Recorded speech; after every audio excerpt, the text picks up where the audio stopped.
সালাম, নমস্কার, good evening.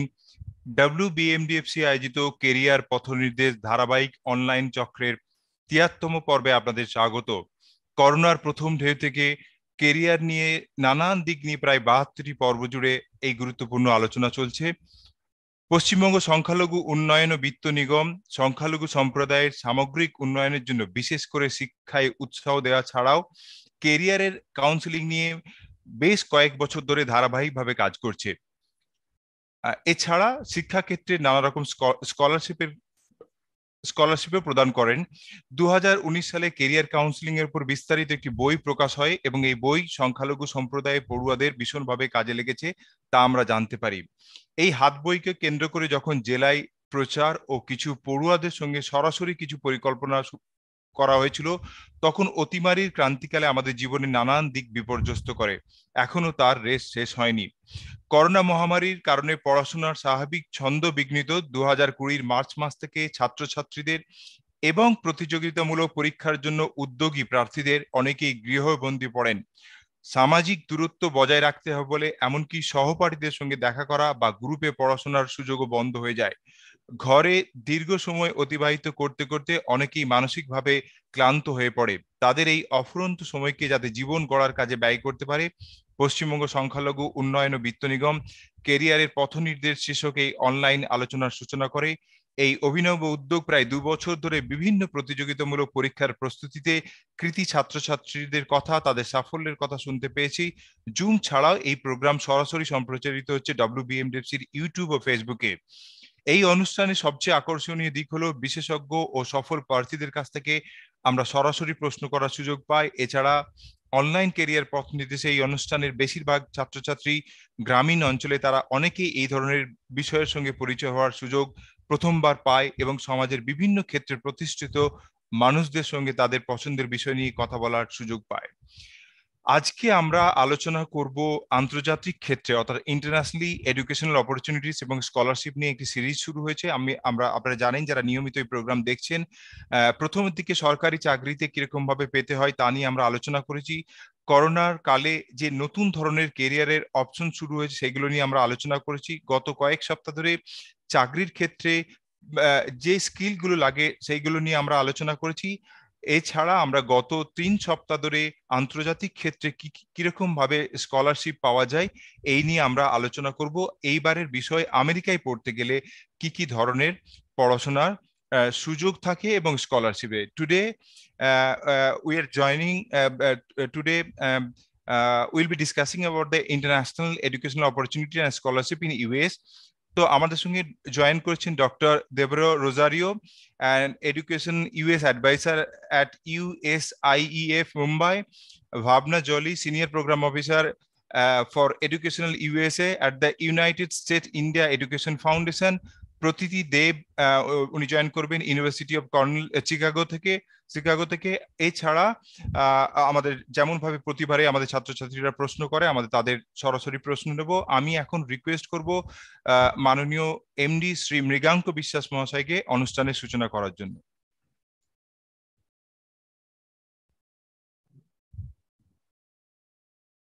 Thank you Sabbir, thank you. আজকে আমাদের বিশিষ্ট অতিথিবর্গ যারা আজকে আছেন, ডক্টর রোজারিও আছেন আজকের, ডক্টর রোজারিও কে ধন্যবাদ জানাচ্ছি। এছাড়া আমাদের প্রতীতি দেব আছেন, ভাবনা জলিও আছেন।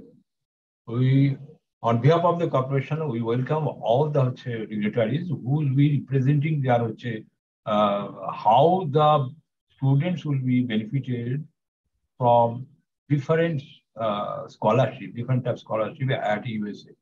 There are so many scholarship in USA. Actually, students of India and especially West Bengal, they are hardly know about the scholarship for a foreign country, especially USA. It is a very opportunity for them to get some idea from the specialist educationist from the different fields, I think so.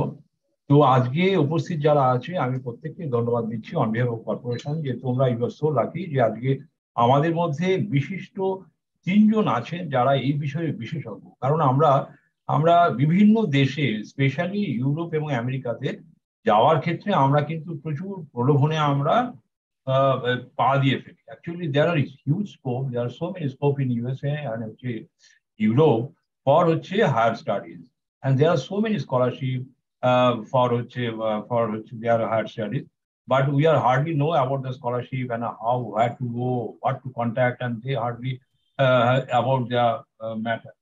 Accordingly, the corporation decided to get some idea about the issue to our students so that they can get the benefit from their ideas, and they will provide us some ideas, and they will get some suggestions so that our students will be benefited for near future, and our state will also benefited in the near future, and overall development of our state will be improved, I think so. And I think this opportunity our student will be getting from this episode. This is specially built by our corporation as per our direction of our secretary, Mr. Ghulam Ali Ansari. He is very much keen about the matter for the higher studies of our students, not only minority students, for all students. He always tries his best for getting best qualities study. So I hope the students who are present today, they will be benefited, and their neighbors and their other friends and other cycle will also be benefited from our today's program. I hope all the students will be a great great opportunity for them for getting the facility, having the opportunity from their discussion. And I also thank to all the dignitaries today who will be the main spokesperson today. So actually, on behalf of the corporation, on behalf of the MMA department, I thank you for attending this program, and thank you to Sabir also for arranging the entire thing also. Thank you all. অনেক ধন্যবাদ মাননীয় মৃগাঙ্ক বিশ্বাস মহাশয়কে আজকের প্রোগ্রামের introductory কথা বলার জন্য। Once again, on behalf of WBMDC, I'd like to thank Bhavna, Dr. Rosario and Pratiti Dev for joining us today. So I'll start with Bhavna Joly, Senior Program Officer for Education USA at the United States in Educational Foundation.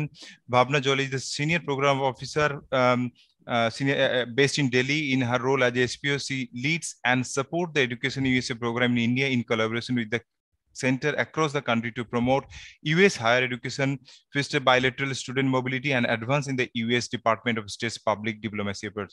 So I'd like to request Bhavna Joly to start your presentation. Then it will be followed by Dr. Rosario, and Pratiti will be joining as the last speaker. Thank you so much, Sabir, and a big thank you to the West Bengal Minorities Development and Finance Corporation for this wonderful opportunity. I think you all are doing such a great job and a good service for students by helping them learn more about career opportunities, and at such an important stage in their lives. We're very happy that we are able to contribute a little bit to that as well today. And I'm here mostly to support Dr. Rosario, who's our expert on US higher education, on funding opportunities, on scholarships, and she will be spending some time talking to you about that. And we will also be taking some questions from you. I just wanted to give you a very quick introduction to Education USA, to who we are, what we do, and why we do it. So we are actually a very large network of advising centers spread throughout the world. There are more than 430 advising centers for Education USA in more than 175 countries. This is a US State Department initiative, just like you have the Ministry of External Affairs in India. You have the US Department of State in the United States government. And the State Department actually realized and understood the need that many international students have they all want to study in the US. They all aspire to study in the US, but there aren't a lot of credible, accurate sources of information. And so they started this program and spread it across the world so students could get the most accurate, current, comprehensive, and unbiased information, on studying in the United States. And in India, we have our presence in 7 cities across 8 centers. Of course, there's one center in Kolkata at the American Center, and we have 2 of our esteemed colleagues joining us from the Kolkata Center here today, Mr. Itihas Singh, and I think Miss Unnati Singhania is also with us. And I'd like to introduce them to you so that after this session, if you have any questions about studying in the US, about scholarships, about how to apply and everything, you can always reach out to them. So going back to how we're spread across India, we have 8 centers across 7 cities. 5 of these 8 centers are managed by the Fulbright Commission in India, which is the United States India Educational Foundation. The centers that we manage are in New Delhi, Mumbai, Kolkata, Hyderabad, and Chennai. And there are 3 additional Education USA centers in India in the cities of Ahmedabad, Bangalore, and Hyderabad, managed by the Indo-American Education Society, Gujarat. This is the Ahmedabad Center, Yashna Trust, which is the not-for-profit that manages the Bangalore Center, and Y-Axis Foundation, which manages the Hyderabad Center. So actually 2 centers in Hyderabad to meet the requirements of students. And our job is to help students like yourselves with the right kind of information, timely advice to help you find the best fit institution. We all often look at a lot of rankings that come out in magazines and newspapers, and we often base our decisions of studying in a university on those rankings. What we do is a little more comprehensive. The evaluation, the way in which we evaluate what kind of programs may be right for you or which institution may be right for you. We base that on a more scientific, holistic sort of a process to help you find the best fit institution for your needs. And that's just a little bit that I wanted to share with you. The focus of the session today, of course, is going to be on scholarships, funding, and how to study in the US with that kind of funding. And Dr. Rosario is going to help you with that. So with that, I'm going to hand it over to Dr. Rosario, and Deborah, over to you.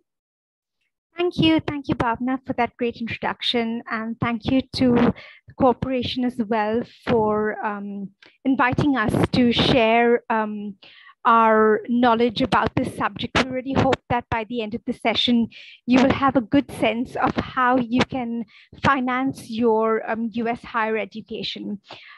If Mr. Sabir, if I could just be allowed to share my screen. Yeah, of course. It's open. Okay, thank you. So as the title of this session says, this is a session on financing your study. So it is going to be a holistic session. It will cover the kinds of scholarships that you can get in the US, but it will also look at other avenues by which to finance your education and bring down costs. So something to bear in mind is that the financial process, planning your finances must take place well in advance. At the top of the slide, you can see the 5 steps to US study, researching your university options, completing your application and so on. But the second step is financing your studies, to be done about 18 to 12 months prior to the time you go to the US.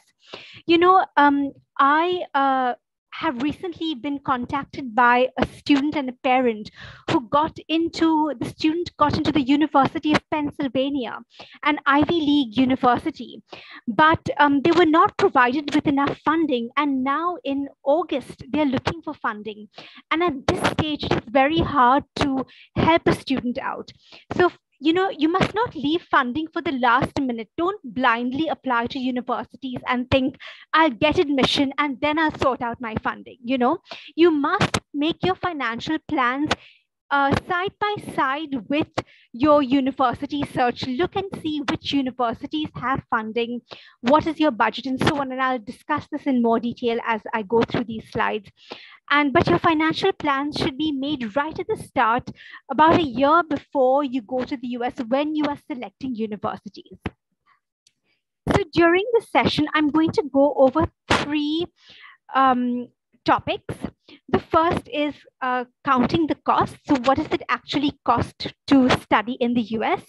The second is what are some strategies to reduce educational costs? And the third is identifying sources of financial aid and scholarships.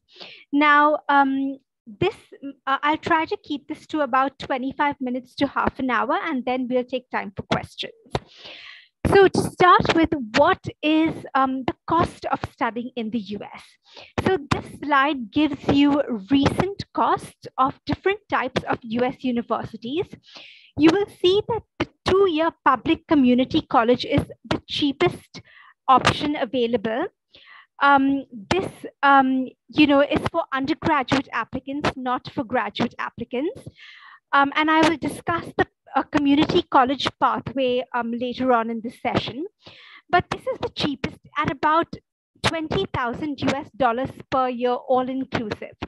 But apart from community colleges, if you're looking at regular 4-year institutions, you're looking at an average of $50,000 US per year. These are per year costs. So you're looking at an average of $50,000 US per year, which is about 35 to 40 lakhs. So that's the kind of expenditure you're considering. Master's programs are typically about 1 to 2 years. So, $50,000 US into that number of years. And undergraduate programs are about 4 years. So you're looking at, planning to spend for those many years in the US. Now, remember, when you look at the cost of attendance, you must look at 2 items. There is the tuition and fees, which is what you pay to the university for the teaching, for the labs, the libraries, the facilities, all of these things. And there are also living costs, which you pay for your housing, your food, your books and supplies, transport, your health insurance, and other personal expenses. So you must always make sure that when you look at the cost of attendance of a particular university, you look at both the tuition and fees and the living costs. Now, the cost of attendance can vary a lot. The tuition and fees can vary from institution to institution, and the living costs vary from location to location. Certain areas of the US are cheaper, and obviously smaller towns might be cheaper compared to big cities. So the location can also make a difference. If you're trying to estimate the cost of attendance at a particular university, you can look up the US university website, the official website of that particular university. It usually has an estimate of the tuition for a particular year, and then there will be an estimate of living expenses as well. So you can look these up, because the living costs will be the cost in that particular location. So you can look up these costs to these estimates to get an understanding of that particular university. Now, something that you can take into account, which universities also try to calculate if they are providing certain kinds of aid, is what your need is. Now, different universities cost different amounts. So that's called the cost of attendance, which, as I said, covers the the tuition and the living expenses. And then there is what is called the expected family contribution, what your family can afford to pay. And the difference between the two, the cost of attendance minus the EFC, or expected family contribution, is what is called need. Now, because the cost of attendance is different at different universities, your need will also be different at different universities. And this is what you have to take into account when you're planning for your US education. Either your family budget should be such that you can cover the entire cost, or you have to look at what the need would be, how much over and above your family budget, is not getting covered, and you need that extra amount of money to make up the cost of attendance. And then you've got to think of where you can get this amount of money from. So you may want to examine the need. And this is also examined by US universities when they're considering funding you. And I'll talk more about this later on. So that was the first step, to count the cost. What does it cost for a US education? Look up the university websites, look up the different universities to see what are the different costs at different institutions at different locations. And then you can think of how you can bring your costs down. So for instance, you can try to find best buys. And this is typically at state universities. These universities are often cheaper than private institutions. They may provide less funding, but because their funding tends to go to US citizens. But some state universities do have certain types of funding. So for instance, at Texas universities, if you qualify for just a $1,000 scholarship, you get the in-state tuition at that university. And in-state tuition is a lower rate of tuition given to residents of that state. So that's a way they subsidize their cost for international, for meritorious international students. But generally speaking, state universities, even without these, can be more cost effective. So you can look at state universities. And when I say this, do remember that it's not that private universities have a better quality than state universities. Even state universities can have excellent quality in terms of their education, the education that they offer. It's just that state universities have different structures of funding, and so their cost tends to be cheaper. So that's something to consider as well. You can think about location. So areas like the South or the Midwest in the US are generally cheaper in terms of the cost of living. So you can also apply to universities in those locations if you want to bring down your living expenses. Sometimes it's possible to accelerate your program. So for instance, this is very common amongst undergraduate applicants who take AP courses and then try to earn credits at the US university by transferring these AP credits to the US university. If you have achieved a certain grade on the high level IB coursework, you can get credits as well.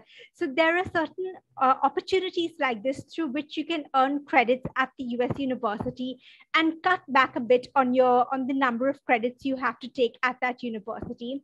Sometimes, and this really depends, it varies from university to university, but some of them may allow you to do some amount of coursework in the summer or online so that you can speed up the duration of the process, the duration that you're in the US, and so that you can earn your degree faster and spend less in terms of living costs in the US.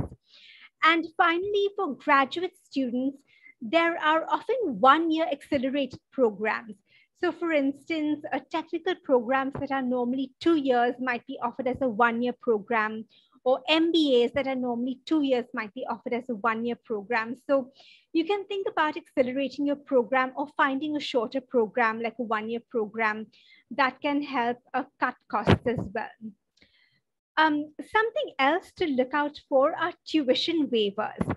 Now, this means that based on your academic performance, if you are performing well at the university will basically discount your tuition for you.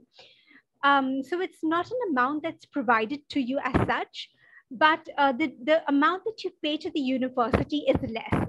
They will discount the tuition for you. So it's called a tuition waiver. So This, of course, depends on your academic performance, and this is something you're more likely to find after you enroll in a university and are studying there. But this is something you can look out for as well and be on the alert for, and make sure that your academic performance is good. And finally, for undergraduate applicants, another way of cutting costs is to attend a community college. Now, community colleges are two-year institutions. You go to the community college for the first 2 years of your degree, your undergraduate degree. And as I had mentioned to you, the undergraduate degree is in fact a 4-year degree. So you do the community college for 2 years, and then you transfer to the 4-year institution, the public or private institution, for the remainder of the 2 years of your undergraduate degree. Your degree comes from the second institution, the 4-year institution. So it doesn't necessarily reflect that you have done 2 years at a community college. And as you would have seen from the chart of the different expenses at different institutions, community colleges are the cheapest of all the institutions. So in those 2 years, you would save at least half the cost of what you would spend at a 4-year institution. So that can be a great avenue to finance your education. And also, a lot of community colleges offer good transfer pathways to very highly reputed institutions, often in the same state, but some may also have agreements with universities outside their state. So if you're interested in the community college pathway, look up community colleges in the state in which you're interested in studying at the 4-year institution. So what is your target 4-year institution? Look at community colleges in that state, because usually they are the ones who will have the transfer agreements. And then you will have a smoother pathway to get into your target 4-year institution. You can go to a community college, make sure your grades are high, and you receive a lot of academic support at community colleges. So you can make sure your grades are good and you perform well academically. And then if you meet the required academic standard, then you should be able to transfer into the institution, your target institution. So this is a pathway as well that can lead to entry into very good and competitive institutions. But at the same time, it saves costs at the first level, the first 2 years of your education. You can save as much as half what you would be paying at a private or public 4-year institution. So these are some of the ways you can reduce educational costs. Now I want to move on to the third topic, which is the different sources of funding. So you will have a specific cost that you will be looking at. You may have tried some strategies to reduce costs and so on, but you still have to cover a particular cost that is required by that university that you are considering attending. So what are the different avenues of funding that you can look at to cover those costs? Now, there are 4 avenues that I'm going to talk about. The first is personal funds, and I will come to that shortly. The second is what kinds of scholarships and funding opportunities are available from US universities, and I will come to that as well. The third is what about work permissions in the US? What kind of work can you do in the US when you're a student? There are restrictions around how much you can work and what kind of work you can do in the US. So that is the next topic that I will come to. And then finally, external sources of funding. And this I will just mention now because I don't have a separate slide on this.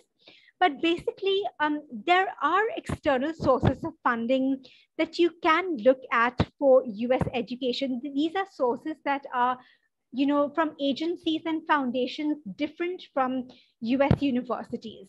So for undergraduate students, there are fewer sources of funding, but you can look at community-based organizations, organizations like the Rotary Club and so on. They might have some sources of funding for undergraduate applicants, but there are quite a few national level competitive scholarships for graduate applicants. To give you some examples, there is the Aga Khan Foundation, the K.C. Mahindra Scholarship, the J.N. Tata Scholarship, Narottam Siksaria, and so on. So there are quite a few of these agencies and foundations.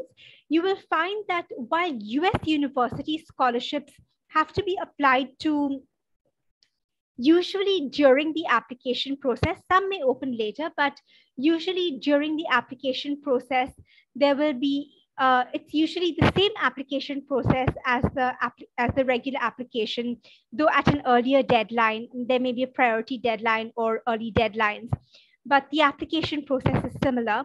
So occasionally there's a separate application process, but this is done at the time of the application. But external sources of funding usually open later. One exception is the Fulbright, which is available for master's applicants. If you're interested, you can look up usief.org.in. That's usief.org.in. The Fulbright opens, the deadline is about a year or more before you go to the US. So I think it's in fact more than a year before you go to the US. So that's something you do have to be careful of. You will not even have made your applications at the time when you will start applying for the Fulbright. But all the other external sources of funding usually open around January in the year that you are going to the US. So that can be applied to later. You may not have received all your admits, but you begin the process. And by the time of the interview or so, you are expected to declare the final university that you are expected to attend. So these are some external sources of funding that I want to highlight. Now I'll move on to the other three sources of funding: personal funds, US university funding, and the work that's permitted on a student visa. So the first is personal funds. I know that this is a session largely on scholarships and on other sources of funding, but I do want to highlight the importance of taking stock of personal funding, because you know, while there are a lot of sources of funding that you can explore, it is never guaranteed. You cannot rely on the fact that you will definitely get some source of funding, you know, given to you. So it is important to just consider, if I were to go on personal funds, what could I afford? What could my family afford? So you do need to maybe talk to your parents, take a family decision about whether there are family resources that could maybe cover not the entire amount, but some amount of the US university cost of attendance. So look at your, you know, maybe if you've worked for some time, your own savings or family savings, properties. Could a loan be taken against, you know, the resources that the family has? What kind of personal funds would be available? We don't generally advise a loan, though, for undergraduate applicants, because that's a really long time to, you know, a big loan to bigger commitment. But many graduate applicants, many master's applicants do go on loans. So that's something to consider. And if you have those funds, then what kind of budget would you be able to afford? It's important to consider what is the ceiling beyond which you don't want to spend. And if it's possible, to have a safety list of universities that fall within that budget. Because in case you don't get any funding from external sources or from US universities, then you do have that list of universities that you can afford. And it doesn't mean that you have to compromise on the quality of education. There are over 4,000 US universities, and many of them are quite cost effective, as we've discussed: community colleges, state universities, living in the South or Midwest. So you can find ways to reduce costs and apply to a few universities that are within the budget you can afford. So this is a backup plan that it is advisable to consider if you do want to, you know, ensure that you definitely can study in the US. Now, what about sources of funding from the US universities? And I know that this is something that everyone's really interested in. So first, I look at undergraduate scholarships and financial aid, and then I look at the graduate level. At the undergraduate level, there are two types of funding. One is merit-based. This is based on the merit of your application. So your academic achievements, your test scores may be considered. Some universities give these out purely based on your academic profile. Sometimes there are even small amounts that are automatic. If you meet a certain level of performance in your academic profile, then you automatically get this small amount of scholarship. The larger amount of scholarships are a more selective process where the university will look through your application and judge whether you fit all the criteria. And these criteria may not be purely based on academics, but may include other kinds of criteria as well. There may be criteria like leadership potential, maybe service to the community, maybe intellectual curiosity. So there could be other kinds of criteria that the university will consider. Sometimes there are athletic scholarships, though for this you have to be playing at a very high level to take advantage of these scholarships, at the state or national level. And then sometimes universities may also provide scholarships based on a particular talent. Now, something to be aware of is that there are merit-based scholarships that are advertised. So the university explicitly says, this is the criteria and this is what we are evaluating. And sometimes there are internal criteria that the university is considering. Maybe they have a particular internal criteria for applicants with particular talents. Maybe all the piano players have left the university, or maybe certain athletic talent has left the university in the last batch of graduates and they need more talent of that particular field. So they will prioritize those applicants. And this is not criteria that you will be aware of. This is criteria that only the university will know. But when you are admitted, they may offer you funding because they really want that particular student for whatever reasons. So some criteria are explicit and they are told to students, this is what is being considered. And sometimes there are internal criteria. But either way, this is based on the strength of the application package. So it doesn't matter whether or not you need the funding. The funding will be given to you just based on the merit of your application. Now, in addition to this, there is also need-based funding where the university will consider your family income and your financial need. Now, I already discussed the concept of need earlier in the presentation. So even universities evaluate this concept of need. They don't ask you what you need, but they ask you to submit certain information through financial aid forms. These are typically the CSS profile or ISFA. And through these financial aid forms, they evaluate the family income, the assets, investments, the dependents in the family, and so on.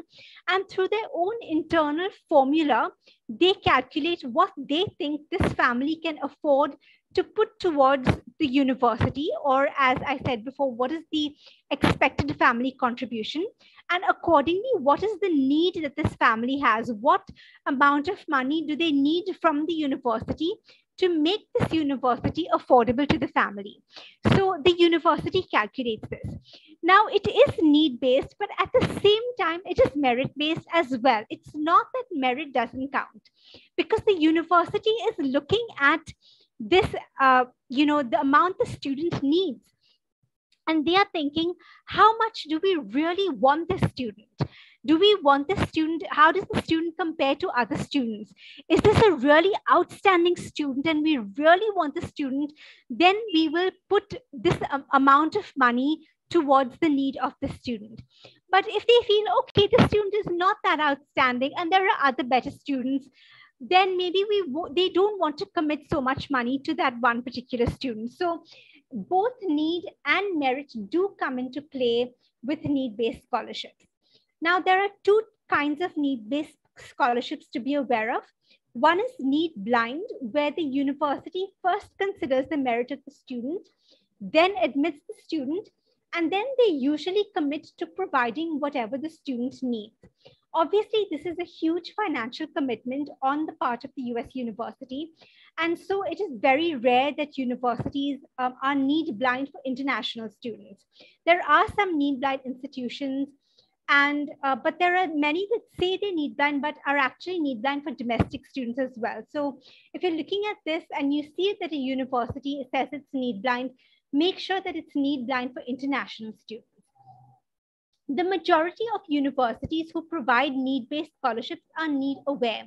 This means that while they look at the merit of the student, they are simultaneously considering the need of the student. So in this case, there is a slight disadvantage if you need a lot. If you need a lot from the university, then you do have to be an outstanding student for the university to feel compelled to provide that entire amount of need. So this is why parents sometimes say, should I downplay the resources of the family so that the university will give me a greater scholarship, a more scholarship? But this can actually backfire, and you can end up not getting admission to the university because you need too much, and the university does not want to provide so much to that one student.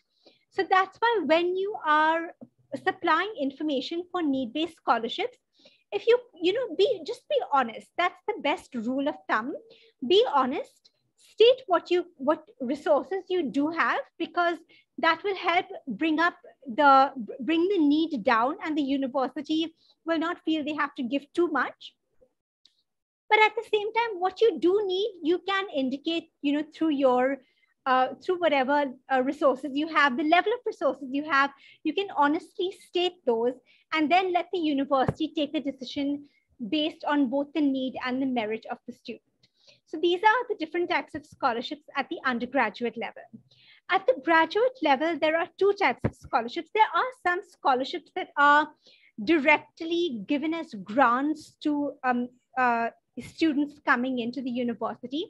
But I have to say that generally speaking, I find these smaller in size.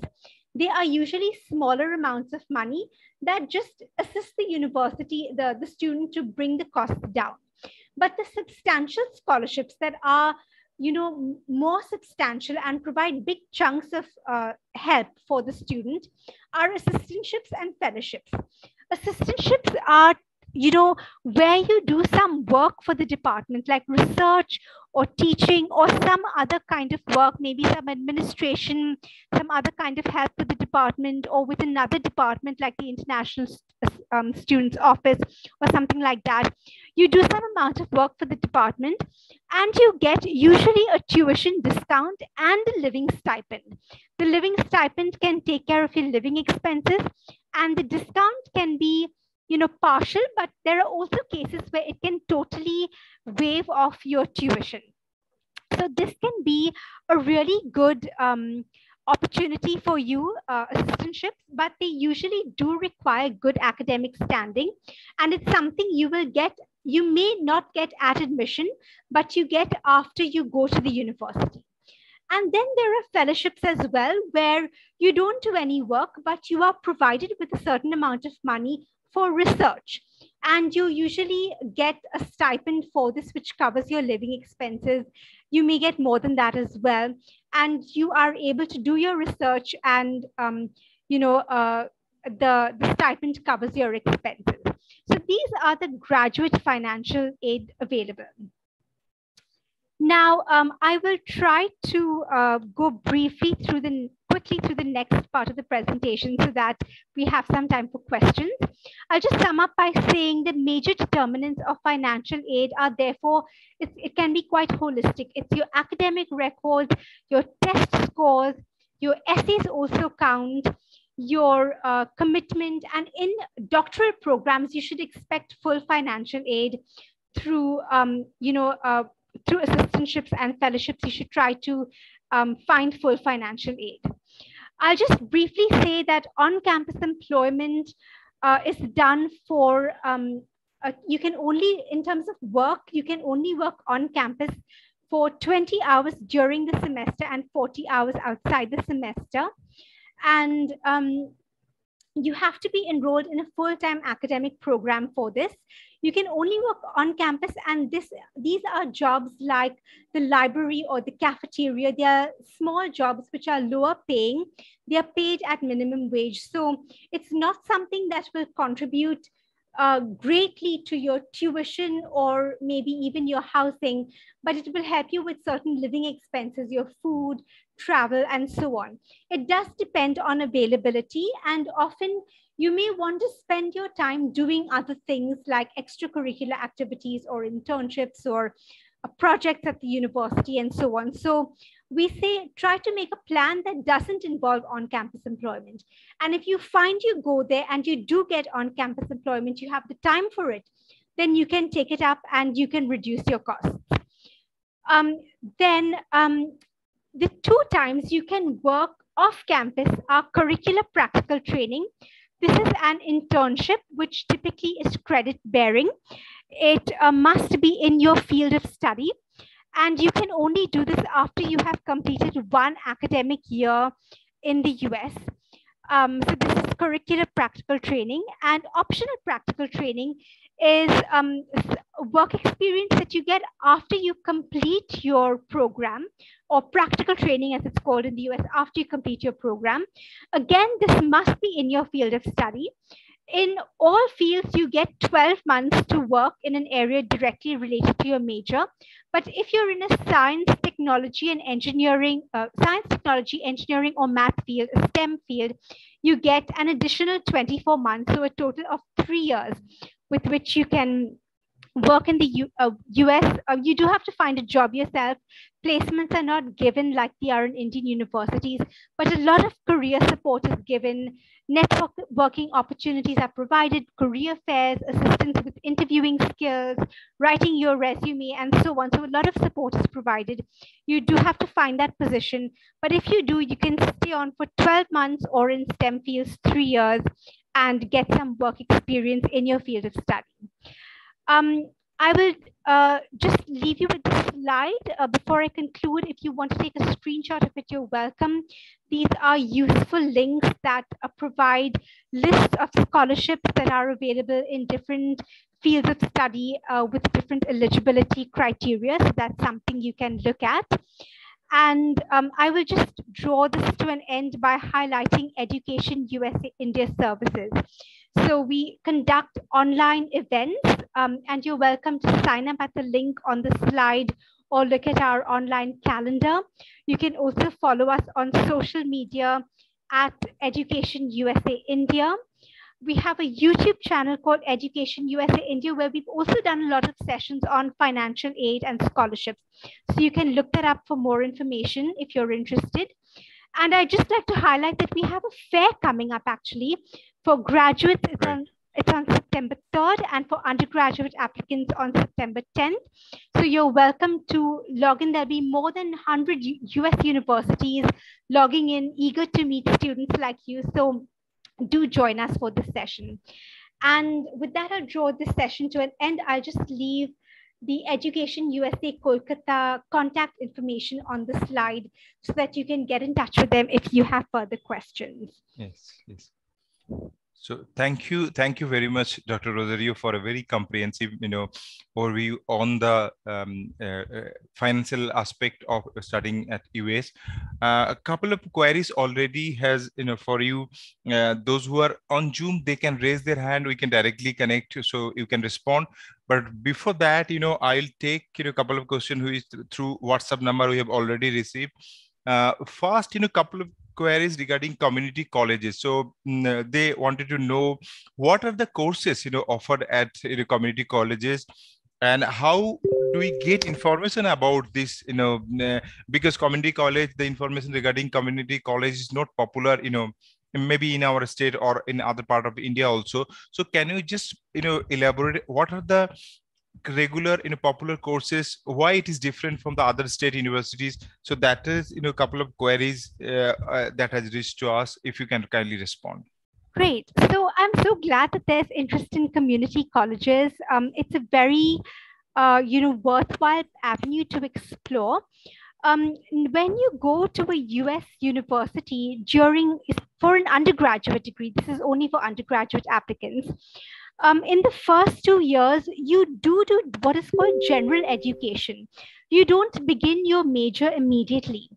So you can do this general education at the community college instead of at the 4-year university.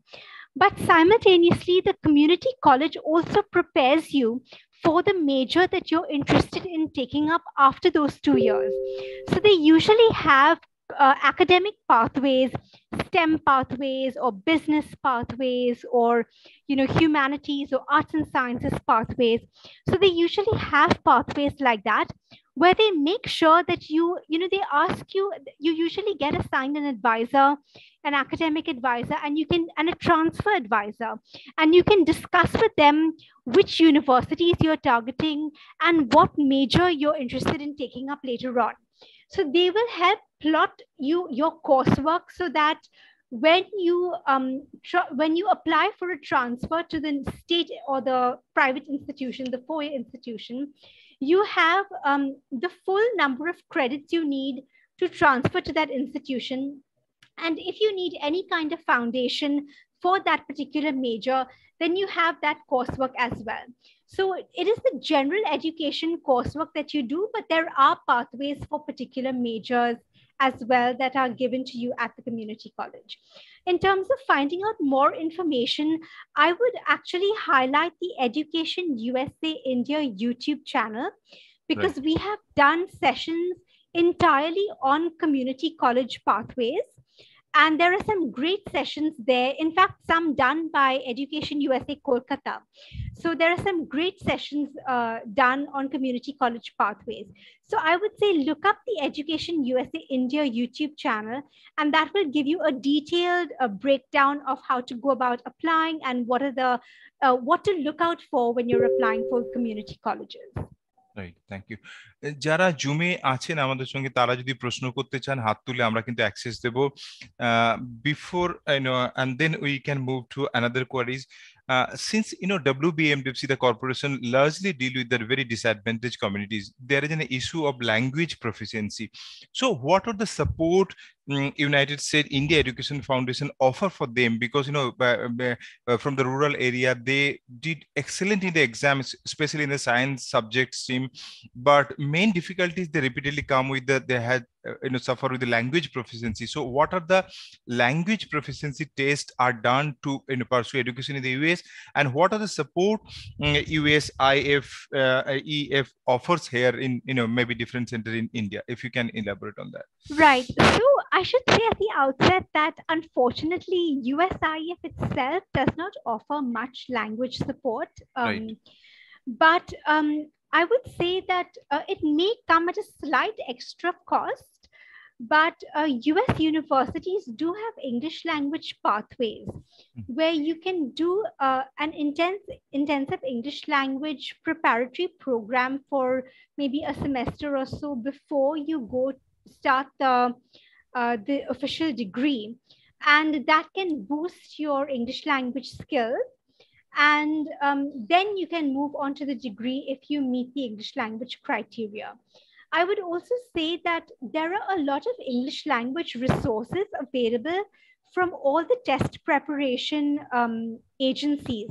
So ETS for TOEFL, IDP, in progress, like Peterson's or Barron's, or other book, Kaplan. There are books like this that are on Amazon. You can look up those kinds as well. Yeah.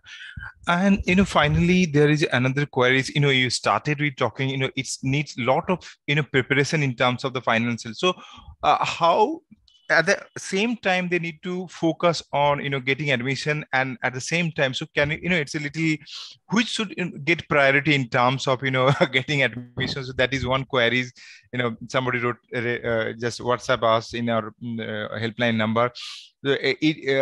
What kind of preparation in terms of getting admission into education, or the financial priority should be the first, and then we'll go for the That's a good question.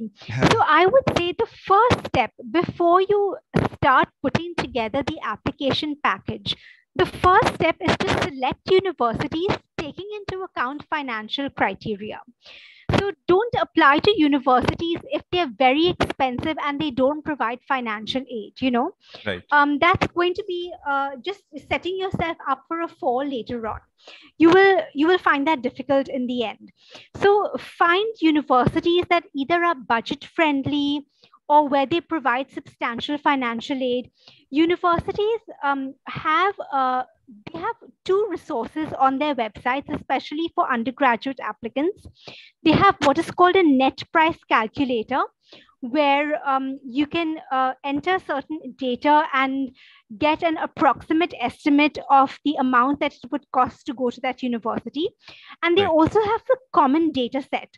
Now, the common data set allows you to access statistics like how many students got financial aid from the university in the last year, what was the average financial aid package, and so on. So you can use this data to get an estimate of how much the university will provide, how much scholarships or funding the university will provide. Look at whether it's need-based, merit-based for domestic or international students. This research must be done in conjunction with shortlisting universities. That's the first step. And then when you have shortlisted the universities, you list their application requirements and then prepare the application package.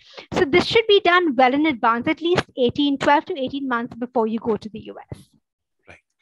And finally, you have given the contact number of the Kolkata office where a student from here can also regularly. So beside the virtual educational fair, what are the regular activities through which a student can get information about the or scholarship opportunity or educational opportunities in US?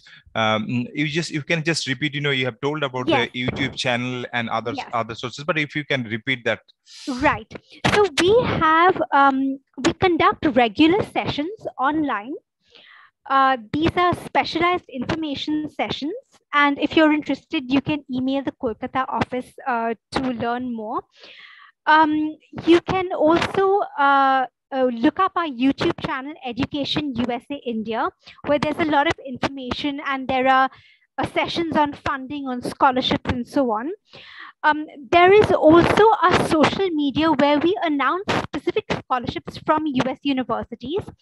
So you can look up our social media channels. We are at the handle at Education USA India. The Education USA website, educationusa.state.gov, also has a list of scholarships provided by US universities. So that's another resource to look at. Yeah. Thank you, Dr. Rosario. Thank you very much for useful discussion. So our student can surely benefited from this discussion. So I would like to end. Like to thank Rosario, also Bhavna Jolie and your colleague at Calcutta office, Sumanta and Sanjivita, for support to us. And there is one Unnati Singharia. You would like to ask something before we move on to Pratiti? Yeah, so I am one of the advisors at the Kolkata Center. Okay. That I was talking about. I would just like to add, we are also please do.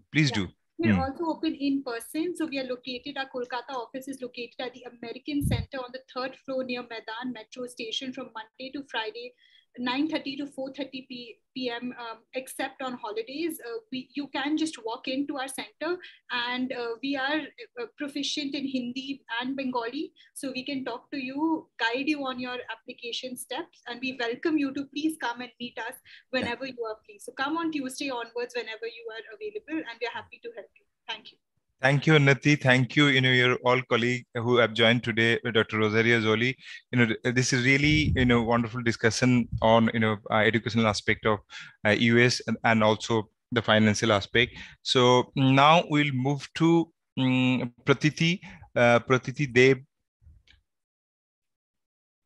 is a PhD candidate in the Department of Physics at the University of Chicago and a quantum developer intern at IBM Quantum. প্রতিটি বাংলাতেই কথা বলবে, কলকাতার মেয়ে এবং এখানে স্কুলের পড়াশোনা পাস করেই ইউএসএ চলে গেছিলেন, সেখানে গ্র্যাজুয়েট, পোস্ট গ্র্যাজুয়েট এবং পিএইচডি করছেন। প্রতিটির অভিজ্ঞতা আমরা শুনে নেব যে কিরকম ভাবে এটা সম্ভব হয়েছে। আমি এখন প্রতিটিকে অনুরোধ করব, প্রতিটি আপনি আপনার অভিজ্ঞতার কথা শোনান। থ্যাংক ইউ সাবির দা। আমার কথা শোনা যাচ্ছে? হ্যাঁ, শোনা যাচ্ছে। হ্যাঁ, শুভ সন্ধ্যা, আসসালামু আলাইকুম। আমাকে ডাকার জন্য ধন্যবাদ। ব্যাচেলার্স এ আমার কোনো স্লাইডস নেই, আমি মুখেই বলবো, কিন্তু কোনো কিছু যদি কেউ ভুলে যান, পরে জানতে চান, আমি আমার ইমেল দিতে পারি, আমি লিখে দিতে পারি। ব্যাচেলার্স এ দেশের পর খুব কম সংখ্যক স্কলারশিপ থাকে এবং আমার মনে হয় হয়তো আমাদের দর্শকে স্কুলের ছাত্রছাত্রী অত নেই, অতএব সেই ব্যাপারে আমি বেশি কিছু বলবো না। কেউ যদি আগ্রহী থাকেন আমায় পরে যোগাযোগ করবেন, আমি নিশ্চয়ই বলতে পারি, কারণ আমি নিজে ব্যাচেলার্স প্রতিটি আপনি একটু দেখবেন সাউন্ডটা এখন একটু ফেন্ড আছে, যদি হ্যাঁ আমার বাড়াতে না পারেন। কম্পিউটারে মাঝে মাঝে একটু গন্ডগোল হয়, এক সেকেন্ড আমি হ্যাঁ। ইয়ারফোনস।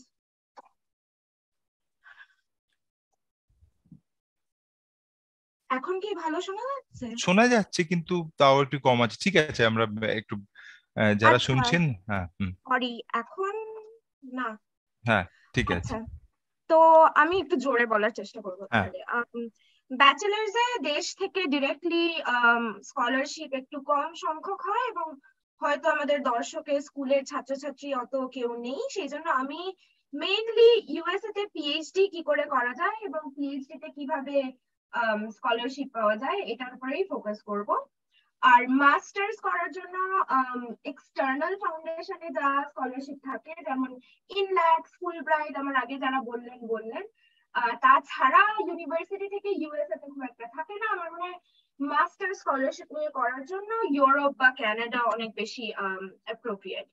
তো পিএইচডির জন্য কি কি করতে হয় সেটার ব্যাপারে আমি বলবো। তো পিএইচডি ইউএসএ তে স্টেম, অর্থাৎ ফিজিক্স, অঙ্ক, ইঞ্জিনিয়ারিং, আমি ফিজিক্স পড়ি, এরকম ধরনের সবকিছুতে সব সময় ফান্ডেড হয়, অর্থাৎ কোনো টাকা দিতে হয় না, উল্টে আমরা একটা পরিমাণ মাইনে পাই।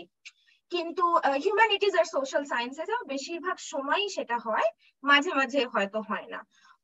এবং সেটার জন্য আলাদা করে কিছু অ্যাপ্লাই করতে হয় না। পিএইচডি তেই যখন আমরা অ্যাপ্লাই করি, আমরা যখন অফার পাই, তার সাথে আমাদের টিচিং অ্যাসিস্ট্যান্টশিপ বা রিসার্চ অ্যাসিস্ট্যান্টশিপ এরকম ধরনের একটা ফান্ডিং প্যাকেজ দেওয়া হয়, এবং টিউশন ওয়েভার অর্থাৎ ইউনিভার্সিটির যেটা মাইনে সেটা আমাদের দিতে হবে না পিএইচডি তে।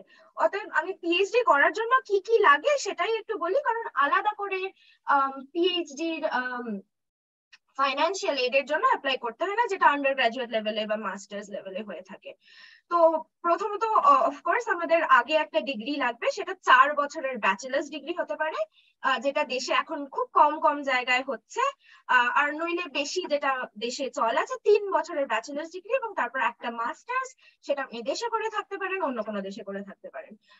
প্রথমেই অফকোর্স ইউএসএ তে শত শত স্কুল আছে, আই থিঙ্ক হাজারে স্কুল মানে ইউনিভার্সিটি আছে। কি করে আমরা ডিসাইড করব যে আমরা কোথায় অ্যাপ্লাই করব? তো পিএইচডির জন্য আমরা সাধারণত যখন অ্যাপ্লাই করি আমাদের কিছুটা রিসার্চ ইন্টারেস্ট থাকে, যে আমি এই জিনিসটা পড়তে চাই। ধরুন ফিজিক্সে হয়তো আপনি অ্যাস্ট্রোফিজিক্স পড়তে চান, হয়তো আপনি কোয়ান্টাম ফিজিক্স পড়তে চান, তাহলে আমার মনে হয় আপনি যদি কারোর লেখা পড়ে থাকেন, কারোর ব্যাপারে শুনে থাকেন, কারোর পেপার পড়ে থাকেন যিনি একটা ইউনিভার্সিটিতে পড়েন, তার সাথে কে কে কোলাবোরেট করছে, এইরকম ভাবেই ডিপার্টমেন্ট খুঁজে নেওয়া পিএইচডি লেভেলে ইম্পর্টেন্ট। ডিপার্টমেন্ট এবং ইউনিভার্সিটির নামের চেয়ে আপনার কে সুপারভাইজার হবে সেটা অনেক বেশি ইম্পর্টেন্ট।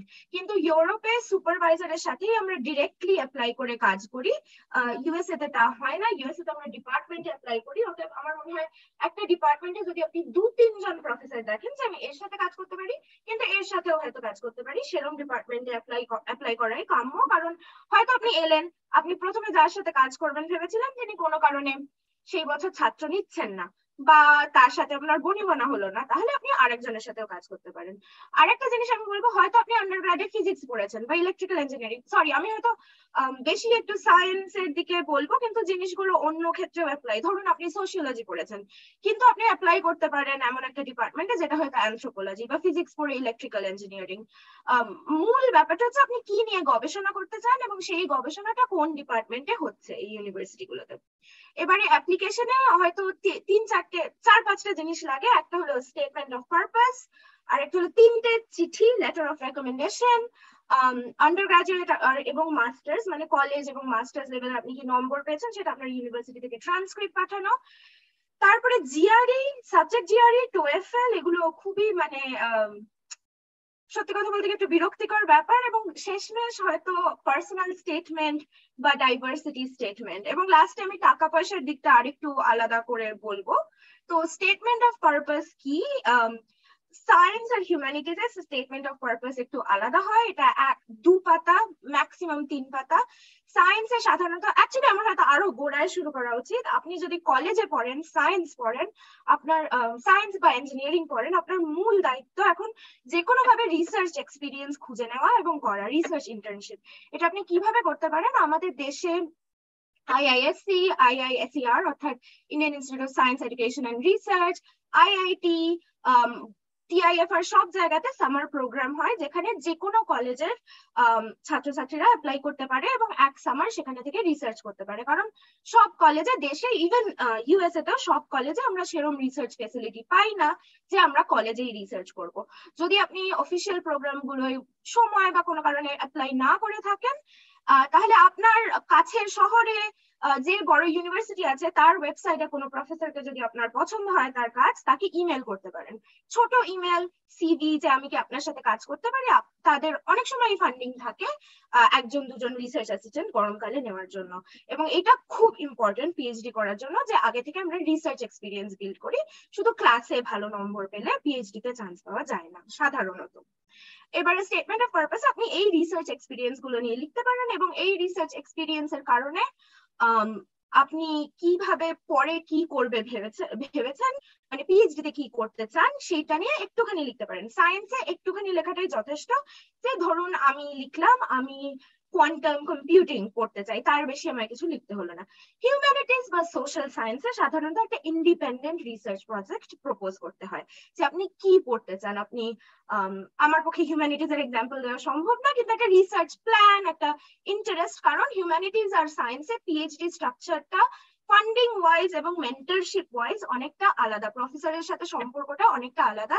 সায়েন্সে আমাদের যিনি সুপারভাইজার বা প্রিন্সিপাল ইনভেস্টিগেটর, পিআই আমরা বলে থাকি, তার নানান রকম রিসার্চ গ্র্যান্ট থাকে, তার মধ্যেই আমরা ইন্ডিপেন্ডেন্টলি কাজ করি, কিন্তু সেটার দ্বারাই আমাদের কাজটা নির্ধারিত হয়, মোস্টলি ব্রড ডিরেকশনস। কিন্তু হিউম্যানিটিজে আপনার অ্যাডভাইজার অনেক বেশি অ্যাডভাইজারি রোলে, আপনি পেপার একা লিখছেন, আপনি গবেষণা অনেকটাই একা করছেন, অতএব দুটো স্টেটমেন্ট অফ পারপাস আলাদা। সায়েন্সে আপনি আর আগে কি কি করেছেন, কি কি স্কিলস আছে, ধরুন আপনার রিসার্চ এক্সপিরিয়েন্স নেই, আপনি কি আপনার কলেজে অন্য কাউকে পড়িয়েছেন, সেটাও একটা স্কিল। আপনি কি কোনো স্টুডেন্ট অর্গানাইজেশন চালিয়েছেন, সেটাও একটা স্কিল। এগুলো আপনি লিখতে পারেন, কিভাবে এগুলো আপনাকে রিসার্চে হেল্প করবে। আপনি কি কোনো কারণে কোনো ধরনের প্রোগ্রামিং ল্যাঙ্গুয়েজ শিখেছেন এবং সেইটা নিয়ে কোনো রকমের প্রজেক্ট করেছেন, পাইথন কি সি যাই হোক, সেটা নিয়েও লিখতে পারেন। আচ্ছা, এবার চিঠি 3টে লিখতে হয়। আবার যদি আপনি রিসার্চ করে থাকেন, আপনার রিসার্চ সুপারভাইজার থাকে, তাদের থেকে চাওয়া সবচেয়ে ভালো। ইন্টার্নশিপ যদি কোনো করে থাকেন, কোনো অন্য রকমের সংস্থা, থিঙ্ক ট্যাঙ্ক বা এনজিও, সেখানে আপনার যে সুপারভাইজার ছিল তার থেকে চিঠি চাওয়া ভালো। বেসিক্যালি যে কোনো কর্মক্ষেত্রে আপনাকে ভালো করে চেনে, আপনার কাজের ব্যাপারে বলতে পারে, এরকম কারোর থেকে চাওয়া ভালো। একটা জিনিস অনেক সময় এখানেও হয়, দেশেও হয়, আমরা ভাবি হয়তো খুব নামি এবং ওয়েল এস্টাবলিশড কারোর থেকে চিঠি পাওয়া ভালো, কিন্তু কেউ নামি, কেউ আপনাকে খুব কম চেনে, 2 লাইন লিখলো, তার চেয়ে কোনো পোস্টডক আপনার নামে অনেক ভালো ভালো কথা অনেক ডিটেলে লিখতে পারলো, সেটা অনেক বেটার। যে আপনাকে ভালো চেনে, তার একটা পিএইচডি থাকলে সে প্রফেসর হলে খুবই ভালো, কিন্তু মোস্ট ইম্পর্টেন্টলি আপনাকে চেনে, আপনার কাজ চেনে। তাড়াতাড়ি জিজ্ঞাসা করবেন, আগে থেকে জিজ্ঞাসা করবেন। প্রফেসরদের অনেকে জিজ্ঞাসা করে এবং শেষ মুহূর্ত অব্দি এটা ছেড়ে রাখলে তারা বেশ অনেক সময় বিরক্ত হয়। এবং জিজ্ঞাসা করার সময় জিজ্ঞাসা করবেন, can you write me a strong letter. তাকে একটা না বলার সুযোগ দেবেন, কারণ একটু লুক ওয়ার্ম অতটা ভালো না চিঠি লেখার চেয়ে, চিঠি না লেখা ভালো। আপনি অন্য কাউকে তখন জিজ্ঞাসা করতে পারবেন, এবং সে যদি হ্যাঁ বলে, তাহলে কোন কোন পিএইচডি তে আপনি অ্যাপ্লাই করছেন, কবে কবে ডেডলাইন, সেগুলো একটা মানে শিট, এক্সেল শিট করে তাকে পাঠিয়ে দিন। কারণ আগেন প্রফেসররা আমার এক্সপিরিয়েন্সে খুব সহজেই জিনিস ভুলে যায়, এবং ফলো আপ করুন। আচ্ছা, ট্রান্সক্রিপ্ট পাঠানো সোজা ব্যাপার, রেজিস্ট্রারের অফিস থেকে ট্রান্সক্রিপ্ট পাঠিয়ে দেওয়া। এবার পরীক্ষার ব্যাপারে আসি।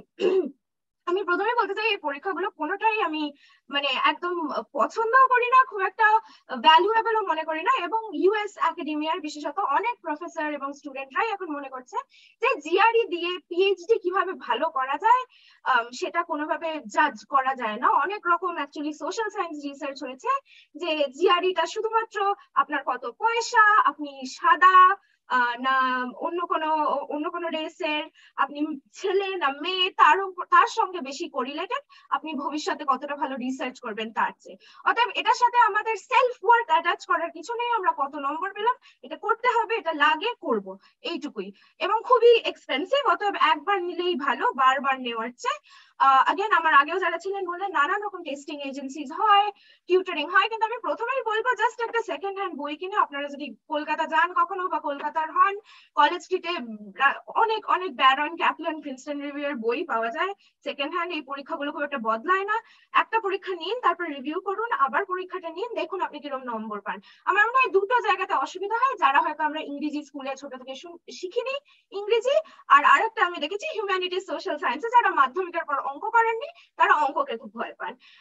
তো ইংরেজি শেখাটা একটা মোর কাইন্ড অফ লং লাস্টিং জিনিস, যেটা আমরা নানান রকম ভাবে চেষ্টা করতে পারি, ইংরেজি সিনেমা দেখে, বই পড়ে অফকোর্স। কিন্তু অঙ্কটা আমি বলবো আপনি মাধ্যমিকেও যদি অঙ্ক করে থাকেন 2 মাস অঙ্ক প্র্যাকটিস করলে মাধ্যমিকেরই অঙ্ক আপনি পারবেন, এটা ভয় পাওয়ার কিছু নেই।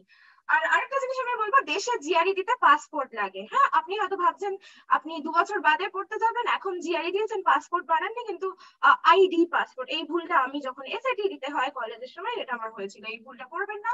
তারপর সাবজেক্ট জিআরই, সেটা আরেকটু কম সময় অফার্ড হয়, আর এটা সাবজেক্টের উপর নির্ভর করবে। ফিজিক্সে আনফরচুনেটলি অনেক ডিপার্টমেন্ট এখনো চায়, কিন্তু কোভিড এর পর অনেকেই আবার চায় না। এবং শেষে টোয়েফেল আমি বলবো জিআরইর মতো করেই প্রিপেয়ার করা যায়, যে ওই বইগুলো কিনে বারবার প্র্যাকটিস করা, কিন্তু ওখানে লিসেনিং আর স্পিকিং আছে, ওইগুলো একটু প্র্যাকটিস করবেন। হয়তো আপনার চেনা জানা কেউ যদি ফ্লুয়েন্ট হয় বা আগে পরীক্ষাটা দিয়েছে, তার সাথে প্র্যাকটিস করা খুব ভালো। এবং শেষমেশ যেটা হয় পার্সোনাল স্টেটমেন্ট বা ডাইভার্সিটি স্টেটমেন্ট, এটা সব জায়গায় চায় না, এবং আমি বলবো হয়তো সবচেয়ে গুরুত্বপূর্ণ নয়, কিন্তু এটাতে রিসার্চ ছাড়া আপনি জীবনে কি কি করেছেন, কোনো কি স্বেচ্ছাসেবী সংস্থায় কাজ করেছেন, যে কোনো কল্যাণমূলক কাজ করেছেন সমাজের জন্য, বা যেহেতু এটা মানে আপনারা অনেকেই হয়তো মুসলিম ছাত্রছাত্রী, আপনি একজন মাইনরিটাইজ বা মার্জিনালাইজ স্টুডেন্ট হিসেবে কি এক্সপিরিয়েন্স করেছেন, এবং সেই কারণে আপনি কিভাবে মোটিভেটেড হন। আপনি হয়তো ধরুন পশ্চিমবঙ্গে উচ্চশিক্ষা ক্ষেত্রে বাঙালি মুসলিমদের রিপ্রেজেন্টেশন অনেক কম, আপনি হয়তো রোল মডেল হতে চান আপনার কমিউনিটির জন্য, এরকম জিনিস এটাতে লেখা যায়। ধরুন আমি ফিজিক্স পড়ি, ফিজিক্সে মহিলা অনেক কম, আমি সেটা নিয়ে লিখতে পারি যে ফিজিক্সে একজন মহিলা হিসেবে আমার কি অভিজ্ঞতা এবং সেই অনুযায়ী আমি কি করতে চাই। কিন্তু এটা সব জায়গায় থাকে না এবং অতটা গুরুত্বপূর্ণ না। এবার ফাইন্যান্সেস এর ব্যাপারে, যখন আপনার ইউনিভার্সিটি থেকে আপনি চান্স পেলেন কোথাও, আপনাকে হয় টিএশিপ, অর্থাৎ আপনার কলেজে যারা পড়ে, কলেজ লেভেল যারা পড়ে তাদেরকে পড়াতে হবে টিচিং অ্যাসিস্ট্যান্টশিপ, আর এশিপ অর্থাৎ আপনি কোনো ল্যাবে বা কোনো থিওরিটিক্যাল রিসার্চ গ্রুপ হলে আর এশিপ কম হয়, টিএশিপি বেশি করতে হয়। ও সরি, আমি শুধু আবার সায়েন্সের কথা বলছি, সোশ্যাল সায়েন্স হিউম্যানিটিজে TAship Recording in progress. Apply করাটাও খুবই খরচা সাপেক্ষ। অতএব যখন অ্যাপ্লাই করতে ইউনিভার্সিটিকে ইমেল করুন যে আমার এই ইনকাম লেভেল, আমি এই জিনিস পড়তে চাই, আমাকে কি একটা ফি ওয়েভার দিতে পারবেন। অনেকেই হয়তো ইজিলি আপনাকে ফি ওয়েভার দিয়ে দেবেন। আপনি ওয়েবসাইটে গিয়ে অ্যাডমিশনস এর যে কন্ট্যাক্ট বা ডিরেক্টর অফ গ্রাজুয়েট স্টাডিজ বলে যে থাকে, তার ইমেল করে এটা দেখতে পারেন। কারণ প্রত্যেকটা অ্যাপ্লিকেশন প্রায় $100, আমার মনে হয় এখন দেশে সেটা 8,000 টাকা। অতএব আপনি কটা ইউনিভার্সিটিতে অ্যাপ্লাই করতে পারছেন এটা আপনি অনেক বাড়াতে পারেন যদি আপনি ওদের কন্ট্যাক্ট করেন, এবং ওরা অনেক সময় হয়তো আপনাকে ফি ওয়েভার দিতে পারে। এবং কিছু কিছু দেশে সংস্থা অ্যাপ্লিকেশন ফিস নিয়েও হেল্প করে, সেগুলোও দেখতে পারেন। আরেকটা জিনিস, পয়সা করে দিক দিয়ে জিআরই স্কোর প্রত্যেককে পাঠাতে হয়, সেটার জন্য আরেকটা ফি দিতে হয়। এই জন্য আমি এই কোম্পানিটাকে একদমই পছন্দ করি না, মানে নানান রকম ভাবে ছাত্রছাত্রী থেকে পয়সা নেওয়ার একটা জিনিস। তো আপনি সেটাও ইউনিভার্সিটিকে বলতে পারেন যে আমি এখন আনঅফিসিয়াল স্কোর পাঠাই, যেটা জন্য পয়সা দিতে হয় না। যদি আমি চান্স পাই তখন আমি পয়সা দিয়ে যে অফিসিয়াল স্কোরটা পাঠাতে হয় সেটা পাঠাবো। আমার মনে হয় ইউনিভার্সিটি ডিপার্টমেন্টরা অফেন খুব আন্ডারস্ট্যান্ডিং হয়, ওদের জন্য এই প্রসেসটা খুব মানে মুশকিল আর কমপ্লিকেটেড। অতএব যে কোনো ব্যাপারে ইমেল করে বা ফোন করে হেল্প চাইতে একদমই দ্বিধা করবেন না। এবং আলটিমেটলি ধরুন আপনি চান্স পেলেন 3-4টে জায়গায়, স্টাইপেন্ড কত, হয়তো আপনাকে নিউ ইয়র্ক সিটিতে $3,000 স্টাইপেন্ড দেওয়া আর আইওয়ায় $2,000 প্রায় এক, ইনফ্যাক্ট আইওয়ায় হয়তো বেশি। কস্ট অফ লিভিংটা দেখবেন যে এখানে বাড়ি ভাড়া কত, এখানে মাসকাবাড়ি বাজার করতে কত টাকা লাগে, এইরকম ধরনের। হ্যাঁ, আমার এতটুকুই বলার ছিল। এরপরে কারো যদি প্রশ্ন থাকে এই নিয়ে, কিন্তু এটা পিএইচডি এবং ইউজুয়ালি পিএইচডি ফুললি ফান্ডেড হয়, আমাদের দেশ থেকে অনেকে পড়তে আসেন এবং এইরকম আপনাকে পড়িয়ে হয় কলেজের ছাত্র পড়িয়ে বা রিসার্চ করে যে স্টাইপেন্ডটা পেতে হয় সেটা পেতে হয়।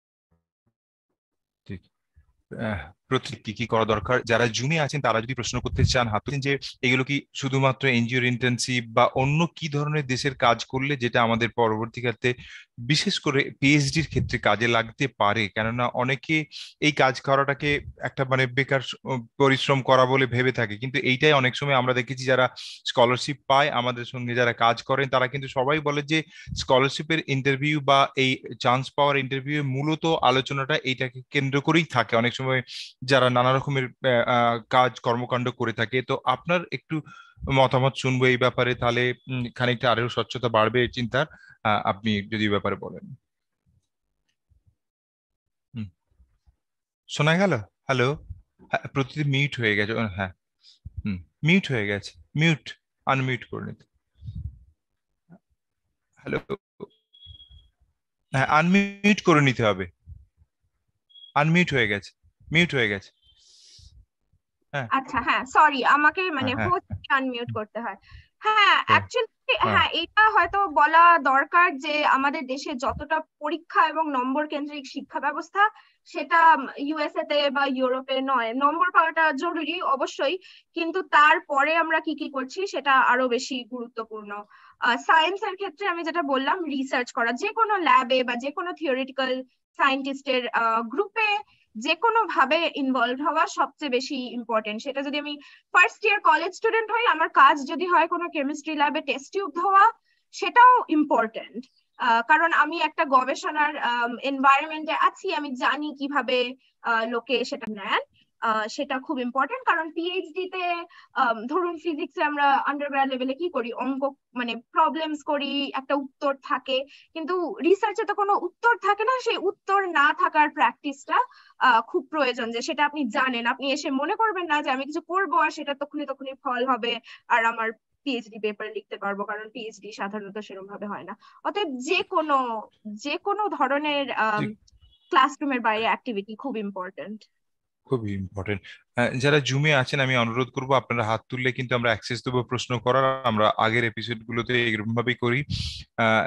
আরো একটি প্রশ্ন আমাদের হেল্পলাইনে এসেছে, যেটা প্রতিটি উনি জানতে চাইছেন যে আমরা জানি আমেরিকার ক্ষেত্রে যে না আমরা মূলত এই প্ল্যাটফর্ম থেকে ডিসঅ্যাডভান্টেজ কমিউনিটি আপনি খানিকটা বলার চেষ্টা করলেন, যারা সায়েন্সে অত্যন্ত ভালো রেজাল্ট করছেন, কেননা তারা সোশ্যাল সায়েন্সে যে অসুবিধাটা থাকে যে আর্টিকুলেশনের অসুবিধা আছে, সেটা ল্যাঙ্গুয়েজ ব্যারিয়ার, এটা সায়েন্সের ক্ষেত্রে সেই সুযোগটা অনেক। সেক্ষেত্রে কি এরকম কোনো যে ডিসঅ্যাডভান্টেজ কমিউনিটি ছেলেমেয়েরা অনেক বেশি সায়েন্সের ক্ষেত্রে ভালো করতে পারে, এরকম কোনো স্কলারশিপ বা যেমন ক্ষেত্রে আমেরিকার ক্ষেত্রে নিশ্চয়ই ব্ল্যাকদের জন্য পজিটিভ ডিসক্রিমিনেশনের কথা থাকে, এই ব্যাপারে যদি একটু বলেন। এবং একজন হাত তুলেছেন, আমরা তারপরে মোফাসেল গাজীকেও অ্যাক্সেস দেবো কথা বলার জন্য। হ্যাঁ, এইটা আগে আপনি বলে নিন, তারপর। আমি একটা জিনিস বলতে পারি যে সায়েন্সের ক্ষেত্রে মূলত হয়তো হিউম্যানিটিজ সোশ্যাল সায়েন্সের ক্ষেত্রে যেটা প্রবলেম হয় ইংরেজি, সেটা অতটা প্রবলেম না। আনফরচুনেটলি আমেরিকান একাডেমিয়া এবং এটা আমরা যারা এখানে আছি আমাদেরই দোষ আমি বলবো, ডিসঅ্যাগ্রিগেশন, অর্থাৎ আমাদের দেশের লোকেদের মধ্যে যে তফাৎ আছে, ইন্ডিয়ান যে একটা ক্যাটাগরি না, সেই জিনিসটা এখনো অতটা জানা হয়নি। অতএব আপনাকে আপনি যদি একজন গ্রাম থেকে আসেন ভার্সেস একজন দিল্লি থেকে এলো, হয়তো অনেকটা একই ভাবে দেখা হয় আনফরচুনেটলি। কিন্তু এই ক্ষেত্রে আপনার পার্সোনাল স্টেটমেন্টে আপনি বলতে পারেন যে আপনার অভিজ্ঞতা, আপনার লিভড এক্সপিরিয়েন্স কি, এবং আপনার রিসোর্সেস অনুযায়ী আপনি কতটা এগিয়েছেন, যেটা হয়তো আরেকজন অনেক বেশি রিসোর্স নিয়ে শুরু করেছিল, এবং সেটা লোকে পড়ে এবং সেটা আমার মনে হয় হয়তো বুঝতে পারে। কিন্তু আনফরচুনেটলি একজন ইন্ডিয়ান মুসলিম বা এসসি ক্যান্ডিডেট এবং একজন ইন্ডিয়ান আপার কাস্ট ক্যান্ডিডেটের মধ্যে কি তফাৎ, এটা হয়তো এখানকার অ্যাডমিশনস কমিটিরা এখনো বোঝেনি, যেটা আপনি বললেন যে ব্ল্যাক আমেরিকানদের ক্ষেত্রে আছে। মোফাজ্জল গাজী, আপনাকে প্রশ্ন করার সুযোগ করে দিচ্ছে, আপনি কথা বলতে পারেন আনমিউট করে। বলুন। শুনতে পাচ্ছেন স্যার? হ্যাঁ স্যার বলছিলাম শুনতে যে পাচ্ছি, আপনি প্রশ্ন করুন। আমি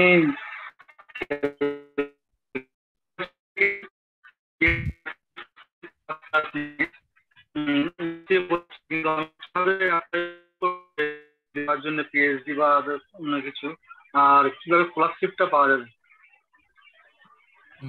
আপনার স্কলারশিপে কথাটা কিভাবে আমি apply- পরিষ্কার শুনতে, আপনার কি সাবজেক্ট নিয়ে বা একটু যদি নিজের ব্যাপারে বলেন তাহলে সুবিধা হবে হয়তো।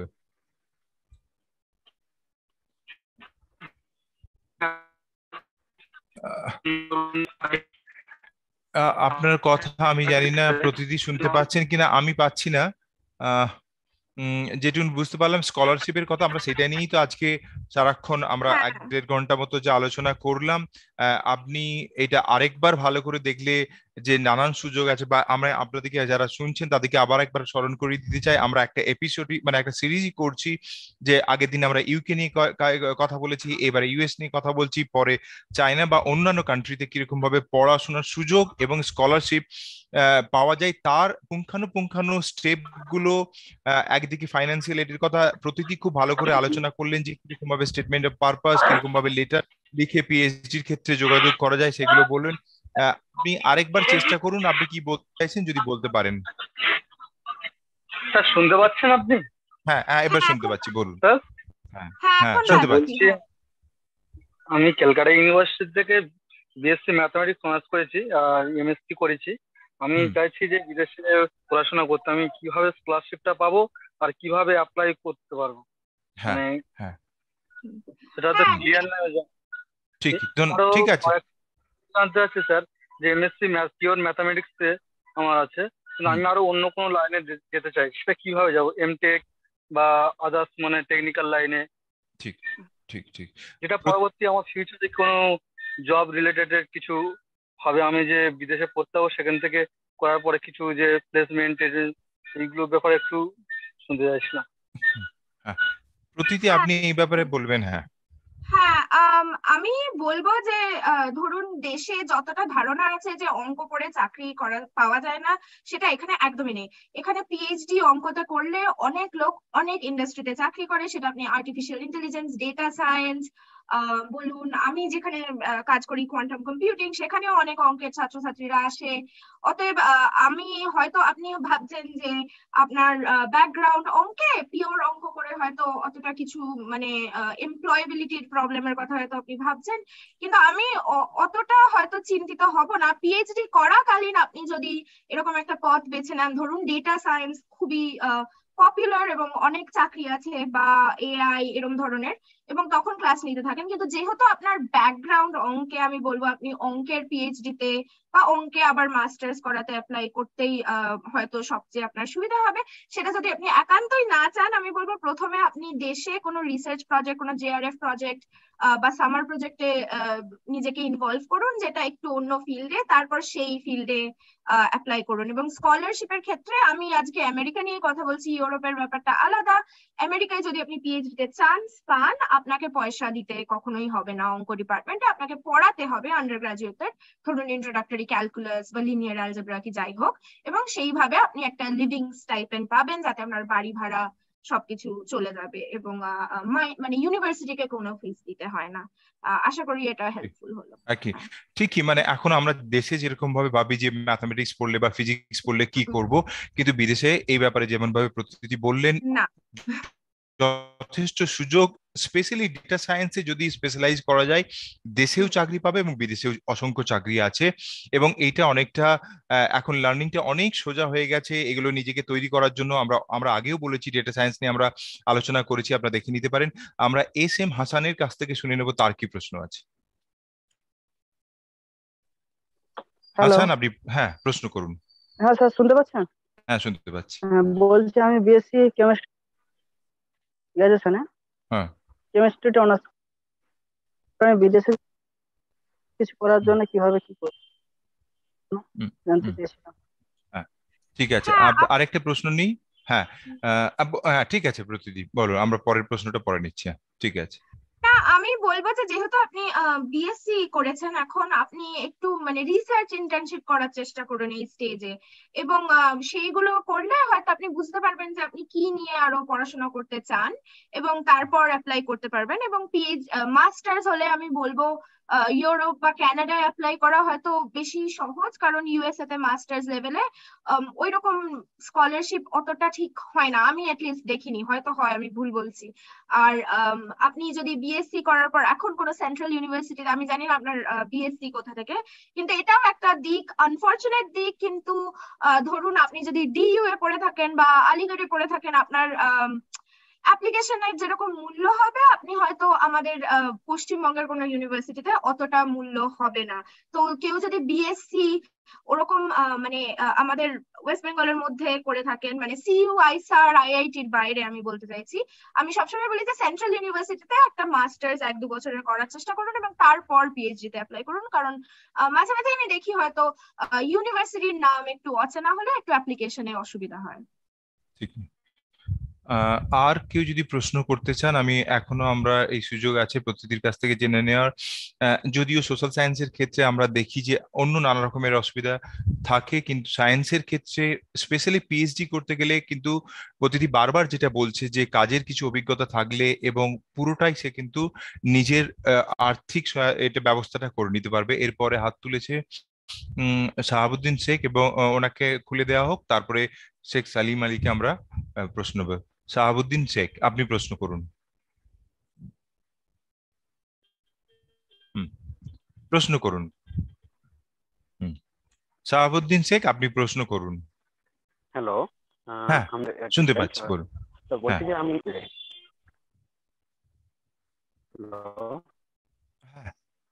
শাহাবুদ্দিন, আপনাকে শুনতে পাচ্ছি, আপনি প্রশ্নটা করুন। বলছি আমি হসপিটাল ম্যানেজমেন্টের BBA student, Maulana Abul Kalam Azad university technology. এখন আমি এমবিএ করতে চাইছি আউট অফ কান্ট্রি, তো সেটা কিভাবে অ্যাডমিশন নেওয়া যায় বা তার প্রসিডিওর? হ্যাঁ আমি বলবো যে এইটার ব্যাপারে হয়তো আমি অতটা নলেজেবল নই। আমি এটা জানি যে আমেরিকায় এমবিএ করা মুশকিল, পয়সা দিয়ে ছাড়া, অতটা পয়সা বেশিরভাগই আমাদের দেশে কারো থাকে না। ইউরোপে হয়তো করা সম্ভব, এবং অ্যাকচুয়ালি আমি জানি আগের আগের সপ্তাহে রিয়াদ এখানে কথা বলেছিল, এবং ওর খুব কাছে একজন ইউরোপে এমবিএ করতে যাচ্ছে, ও হয়তো জানে। কিন্তু ইউরোপে বোধহয় সুযোগ বেশি আমেরিকার চেয়ে, এখানে এমবিএ হয় কিন্তু অনেক খরচা সাপেক্ষ। হ্যাঁ ঠিকই। আর যদি তার সত্ত্বেও আপনি আগ্রহী থাকেন এবং আপনি পয়সা আর্থিক দিক থেকে ব্যবস্থা করতে পারেন, আপনাকে আগের বক্তারা বলেছেন যে আমেরিকান সেন্টারে যে যারা এইসব ব্যাপারে তথ্য দেয় তারা নিয়মিত এগুলো আমরা তাদের সঙ্গে যোগাযোগ করবেন। তাদের ঠিকানা, ফোন নাম্বার আপনি এই ভিডিওটা চালিয়ে দেখলে পেয়ে যাবেন।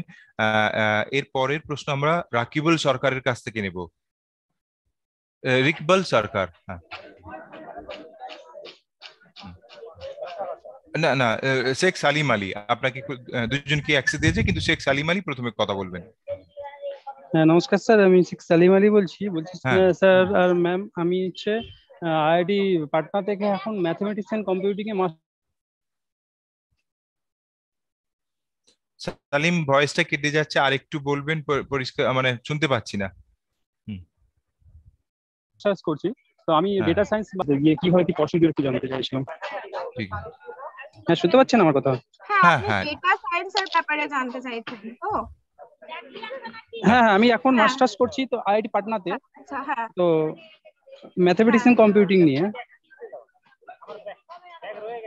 আপনি ফার্দার স্টাডিজ এর কথা ভাবছেন, তখন আপনার মাস্টার যখন হয়ে গেছে হয়তো আপনি আরেকটা মাস্টার্স করতে চান বা পিএইচডি করতে চান, সেক্ষেত্রে আপনি ডেটা সায়েন্সে পিএইচডি তো ঠিক হয় না, পিএইচডি ডেটা সায়েন্স রিলেটেড যা হয় কম্পিউটার সায়েন্স ডিপার্টমেন্টে, নয় ইনফরমেশন সায়েন্স ডিপার্টমেন্টে, নয় অঙ্ক ম্যাথমেটিক্স ডিপার্টমেন্টেই হয়, আপনি পিএইচডি তেই অ্যাপ্লাই করতে পারেন এবং সেখানে আপনার স্টেটমেন্ট অফ পারপাসে বলতে পারেন যে এইটা আপনার রিসার্চ ইন্টারেস্ট এবং যে ইউনিভার্সিটিতে অ্যাপ্লাই করছেন সেখানে কোন কোন প্রফেসর এরকম ডেটা সায়েন্স নিয়ে কাজ করে তাদের নাম, সরি এটা হয়তো আমি বলতে ভুলে গেছি, স্টেটমেন্ট অফ পারপাস আপনি কাদের সাথে কাজ করতে চান সেই নামগুলো 2-3টে লিখবেন, এটাও খুব জরুরি কাজ তাদের বলতে পারবে।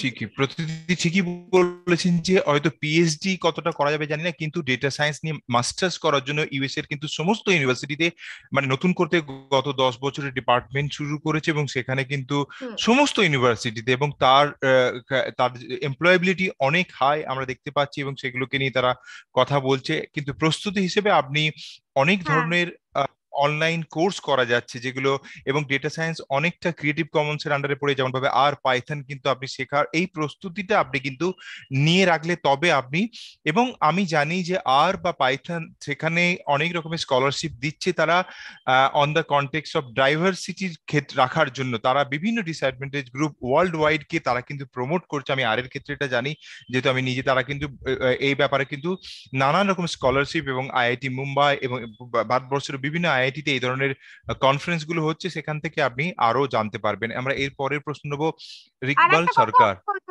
আপনি আরেকটা কথা বলতে পারি যে সাধারণত হয়তো লোন নিয়ে মাস্টার্স করা খুব একটা কাজের কথা না, কিন্তু ডেটা সায়েন্স এতটাই লুক্রেটিভ যে আপনি হয়তো লোন নিয়ে মাস্টার্স করে চাকরি করে এখানে কিছু বছরের মধ্যেই সেই লোনটা শোধ করেও ভালো অর্থ অর্জন করতে পারবেন। এমনকি দেশেতেও প্রভূত একটা সুযোগ পাওয়া যাচ্ছে ডেটা সায়েন্স, যেহেতু যে এখন একটা টাইম আপনারা ডেটা সায়েন্স নিয়ে নিশ্চয়ই ভাবতে পারেন। আমরা ডেটা সায়েন্স নিয়ে একটা আলাদা এপিসোডই করেছি, আপনারা পুরনো এপিসোড থেকে দেখে নিতে পারেন যে ইন্ডিয়ার ক্ষেত্রে কোথায় কোথায় এই ধরনের সুযোগ আছে।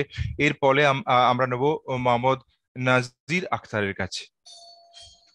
নাজির আখতার, আপনি প্রশ্ন করুন সরাসরি। মোহাম্মদ নাজির আখতার। স্যার আমি রিকবাল সরকার বলতেছি। আচ্ছা বলুন বলুন বলুন। বলতেছে আমি সোশ্যাল সায়েন্সের স্টুডেন্ট, হিস্ট্রিতে আমি মাস্টার্স করছি নর্থ বেঙ্গল ইউনিভার্সিটি থেকে। তো আমি আমেরিকা কানাডায় গবেষণার ক্ষেত্রে কি সুবিধা এবং স্কলারশিপ পেতে পারি সেই বিষয়টা যদি একটু বলেন। আজকে কানাডার এক্সপার্ট কেউ জয়েন করতে পারেনি সময়ের একটা কারণের জন্য, কিন্তু কানাডাতে সোশ্যাল সায়েন্সে আমরা আগের দিনে আলোচনা করেছিলাম খানিকটা যে ইউরোপ এবং বিশেষ করে ইউকে, জার্মানি, সুইডেনের কথা হচ্ছিল, কানাডাতে এই ধরনের সুযোগ আছে নিশ্চয়ই। আপনি এবং অনেক ইন্টারনেটে এই ব্যাপারে তথ্য পাওয়া যাচ্ছে, আপনি কানাডাতে পাবেন। কিন্তু হিস্ট্রি নিয়ে আমাদের দেশের লোকেরা ইউএসএ তেও কিন্তু যথেষ্ট কাজ করেছে, তারা প্রতিষ্ঠিত হিস্টোরিয়ানরা সমস্ত আমাদের দেশের বাঙালিরা কাজ করেছে, তারা কিন্তু ইউএস এর হিস্ট্রি পড়েছে। সুতরাং ইউএসএ তেও এই ব্যাপারে যথেষ্ট সুযোগ আছে এবং কয়েকটি ফাউন্ডেশন, ইন্ডিয়ান ফাউন্ডেশন, যারা এই ধরনের স্কলারশিপ কিন্তু দিচ্ছে, এইটুকু আপনাকে বলতে পারি। তবে কানাডা স্পেসিফিক আজকে দুর্ভাগ্যক্রমে আমাদের যাকে আমরা পাবো ভেবেছিলাম তিনি জয়েন করতে পারেননি আর কি।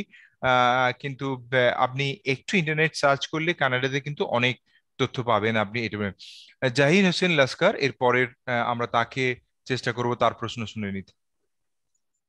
হ্যালো স্যার, আমি জাহির হোসেন লস্কর বলছি, আলিয়া ইউনিভার্সিটি। আমি মাস্টার্স করছি জিওগ্রাফি অনার্স। তো আমাদের ভারতে কি হয় না যে নেট কোয়ালিফাই বা পশ্চিমবঙ্গে দেখা যায় যে সেট কোয়ালিফাই করলে পিএইচডির জন্য সুযোগ পাওয়া যায়। কিন্তু ইউএসএ তে এটা প্রসিডিওরটা একটু জানলে ভালো হতো স্যার। ঠিক ঠিক ঠিক পিএইচডি করার জন্য প্রতিটি এই ব্যাপারে আগেও বলেছে, আরেকটু বলে দিচ্ছি। ধন্যবাদ আপনাকে। ইউএসএ তে আপনি কোন কোন আপনার যদি কি নিয়ে গবেষণা করেন সেটা একটু জানা থাকে, সেগুলো কোথায় হয় জেনে কয়েকটা ডিপার্টমেন্ট বেছে, জিওগ্রাফি, আপনি ফিজিক্যাল জিওগ্রাফির দিকে যদি যেতে চান তাহলে হয়তো আপনাকে জিওলজি ডিপার্টমেন্টে অ্যাপ্লাই করতে হবে, আর যদি আপনি হিউম্যান জিওগ্রাফি ডিগ্রি চান নানান রকম সোশ্যাল সায়েন্স ডিপার্টমেন্টে অ্যাপ্লাই করতে হবে। সেইগুলো যদি আপনি একটু দেখেন, দেশে যদি একটু গবেষণায় আগে ইনভলভ হওয়ার চেষ্টা করেন এবং সেই কাজ কোথায় হচ্ছে দেখে তারপর আমি যেগুলো বললাম স্টেটমেন্ট অফ পারপাস, জিআরই, টোএফএল ইত্যাদি আমি বলার চেষ্টা করেছি কি প্রসেসে হয়। ঠিক ঠিক মানে আগেও বলেছেন আবারও বললেন যে মূলত এই ভারতবর্ষের ক্ষেত্রে যেরকম ভাবে এই টেস্টগুলোর কথা বললেন তার থেকে বেশি গুরুত্ব আপনি কি বিষয়ে কাজ করতে চাইছেন, এবং সেটা যদি এমনি ইমপ্রেস করতে পারেন তাহলে কিন্তু পিএইচডির কাজটা অনেকটা সহজ হয়ে যায়। মোহাম্মদ নাজির আখতার, আপনাকে আরেকবার আমরা কথা বলার সুযোগ দিচ্ছি। Hello, good evening sir, all of you. Sir আমি কলকাতা থেকে, আর যারা জুমে আছেন বা ফেসবুক বা ইউটিউবে, হ্যাঁ গুড ইভিনিং, হ্যাঁ গুড ইভিনিং, বলুন। আমি বিএচএমএস পড়েছি হোমিওপ্যাথি নিয়ে, কলকাতা ওয়েস্ট বেঙ্গল। আপনার সাউন্ড আবার স্যার বাইরে আমি যদি এমডি মাস্টার ডিগ্রি করতে চাই, কোথায় আদার্স কান্ট্রিতে কোথায় কোথায় সুযোগ পাবো স্যার? প্রত্যেকে আমার মনে হয় আমরা এখানে যারা আছি এইটা নিয়ে এত স্পেসিফিক হয়তো বলতে পারবো না, কেননা হোমিওপ্যাথি চর্চাটা কোথায় বেশি হয়, জার্মানে খানিকটা বেশি হয়, কিন্তু আপনার প্রশ্ন একমাত্র আপনাকে একটু নিজেকেই কষ্ট করতে হবে যে ইন্টারনেটে আপনি একটু সার্চ করে দেখার চেষ্টা করুন যে কোথায় এই ধরনের, কিন্তু আমেরিকাতে কিছু হয় কিনা আমি জানি না, প্রতিটি যদি কিছু বলতে পারেন। আমি বলবো হয়তো হোমিওপ্যাথি তো ঠিক অতটা ওরকম ভাবে হয় না, কিন্তু আপনি নিউট্রিশনের দিকে হয়তো ভাবতে পারেন, যেহেতু আপনার হেলথের দিকে নলেজ আছে, এবং সেই রকম ডিপার্টমেন্টে আপনি দেখতে পারেন প্রথমে মাস্টার্স, পরে যদি আপনি আরো পড়তে চান, বা পাবলিক হেলথ।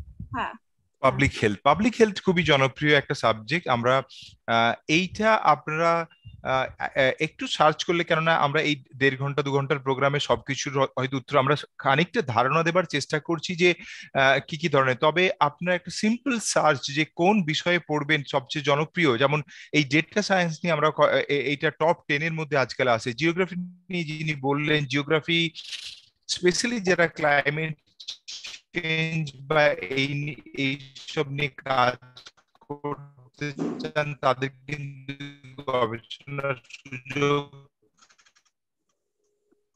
অনেক। Okay sir, thank you sir. খুলে গেছে, আপনাকে খানিকটা প্রস্তুতি নিতে হবে, আপনি কি করতে চান সেইগুলো নিয়ে জানতে হবে। তো এইটা আমরা আজকে মূলত একটা ধারণা দেবার চেষ্টা করলাম যে কি কি ধরনের সুযোগ আছে, কিরকম ভাবে স্কলারশিপ নিয়ে। হ্যাঁ, আপনি নিশ্চয়ই, আপনার হয়তো সরাসরি উত্তর দিতে পারলাম না, কিন্তু আমরা আমাদের উদ্দেশ্যই যে আমরা একটা ধারণা গড়ার চেষ্টা। এক সেকেন্ড, আমার হ্যাঁ শোনা যাচ্ছে? হ্যাঁ, আমরা একটা চেষ্টা করেছি যে একটা ধারণা তৈরি করার, জানতে পারবেন। তো আমার মনে হয় এইটুকুনি। আমরা একটা, আপনারা যারা শুনছেন আজকে জুমে এছাড়া ফেসবুক এবং ইউটিউবে, আপনাদের কাছে বিশেষ অনুরোধ, আপনারা আগের এপিসোডে আমরা এই নিয়ে বিস্তারিত আলোচনা করেছি, এই এপিসোডে করলাম। সামনে আরো আগামী 2-3টে সপ্তাহে কিন্তু বিদেশে পড়ার সুযোগ এবং স্কলারশিপ নিয়ে আমরা কিন্তু কথা বলবো। যদি আর কারো প্রশ্ন না থাকে, আমরা WBMTC-র পক্ষ থেকে প্রতিটিকে অসংখ্য ধন্যবাদ। অনেকক্ষণ টাইম দিয়ে খুব ভালোভাবে স্টেপগুলো উনি বুঝিয়ে বললেন। আমরা আমাদের যারা বাইরে যাওয়ার চেষ্টা করছেন, প্রস্তুতি নিচ্ছেন, তাদের আশা করছি কাজে লাগবে নানান রকম ভাবে, এবং আপনাদের সঙ্গে আমাদের একটা যোগাযোগ থাকে। আপনারা হেল্পলাইন নাম্বারে প্রশ্ন করলে আমরা চেষ্টা করি এইগুলোর উত্তর দিতে। অসংখ্য ধন্যবাদ প্রতিটি WBMTC থেকে আপনাকে। হ্যাঁ হ্যাঁ হ্যাঁ হ্যাঁ, কেউ যদি বিশেষত ফিজিক্স বা রিলেটেড জিনিসে পড়াশোনা করতে চান, নিশ্চয়ই আমাকে লিঙ্কডইনে অ্যাড করবেন এবং আমরা আরো কথা বলতে পারি সেই নিয়ে। ঠিক আছে, ঠিক, অনেক ধন্যবাদ। আমরা একেবারে শেষ পর্বে, শেষ দিকে 2 ঘন্টার এই কর্মকাণ্ড প্রায় আমরা 1.5 থেকে 2 ঘন্টা আলোচনা করি প্রতি সপ্তাহে। আর আপনারা জানেন যে আমরা জুমে মিটিংটা করলেও এটা যেহেতু ফেসবুক এবং ইউটিউবে থাকে, তাই অন্য সময়ে দেখার সুযোগ থাকে। আপনি যেমন দেখছেন, অন্যদেরকে উৎসাহিত করুন এই ধরনের এপিসোডগুলো তারা দেখে তারা উপকৃত হয়। আমরা বিশেষ করে সংখ্যালঘু সম্প্রদায় এবং পিছিয়ে পড়া সম্প্রদায়ের ছেলেমেয়েরা যাতে এই ধরনের সুযোগগুলো নিতে পারে, তার জন্য এই চেষ্টা। আমরা কৃতজ্ঞতা জানাই WBMDFC চেয়ারম্যান মাননীয় মোহাম্মদ গোলাম আনসারী মহাশয়কে, WBMDFCর MD মাননীয় মৃগাঙ্ক বিশ্বাস মহাশয়কে, জেনারেল ম্যানেজার মোহাম্মদ নাকি, WBMDFCর অন্য সহকর্মীবৃন্দ, তাদের সহযোগিতা ছাড়া এই 2 ঘন্টা 1.5 ঘন্টার প্রোগ্রাম আমরা কখনোই করতে পারি না। আমার সঙ্গে প্রযুক্তিগত সহযোগিতায় ছিলেন আয়েশা সুলতানা, তার প্রতি কৃতজ্ঞতা জানাই।